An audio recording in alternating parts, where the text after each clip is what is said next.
Welcome. Let's talk about the next component that is running on a master node. That's called controller manager. So let's look at the responsibility of a controller manager. So controller manager keeps track of what is happening inside the Kubernetes cluster. So a lot of things can be happening inside a Kubernetes cluster at any point of time. So somebody needs to make sure that it has an idea about what are the things that is going on. So controller manager is again divided into four types to take care of different types of things. So first one is the node controller manager. So what this does is it is responsible for noticing and responding when a node goes down. So let's say in my cluster this particular worker node goes down. So some this the controller manager, the sub part of it which is called a node controller manager, is going to get notified automatically, and then it is going to act that in such a way that this node is going to bring it's going to come up again as soon as possible. So node controller manager is listening to the worker nodes about their health, if they are alive or dead.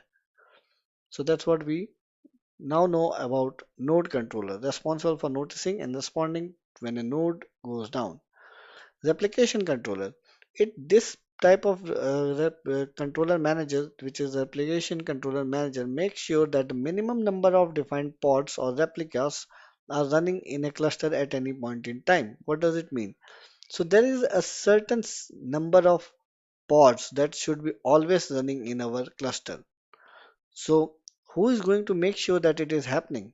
So that is where the replication controller manager comes into picture, and it says, I will make sure that if you have said 10 pods should be always running, I will make sure 10 pods will be always running. Okay. Next we have the endpoint controller. So endpoint controller defines endpoints like how to connect to pods or services. So let's say we have deployed our container, packaged the container, uh, packaged our application into Docker image and then made it as a container, and then the container is running inside a pod. But there should be a way to reach to that container. Otherwise, it's useless application if I am not able to communicate with it.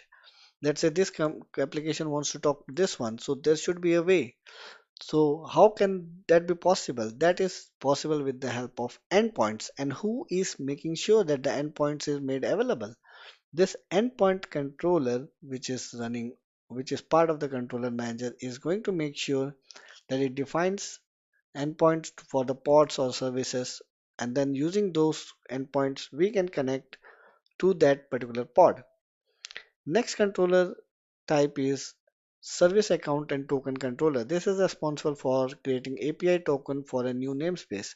Let's say a new namespace, and of course, namespace is nothing but an isolated group of components.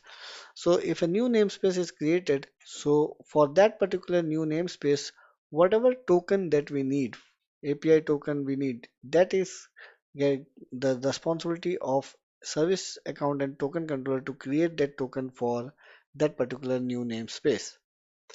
So again, all these four controller types that we saw are actually bundled into same binary package, same jar package, and deployed inside our master node as a controller manager, and then out of this one binary package, all the four sub controllers are acting for different things that we talked about here, like the node controller, the application controller, endpoint controller, service account, and token controller. So this was about the other component, which is controller manager. So in the next video we are going to talk about scheduler. Thank you.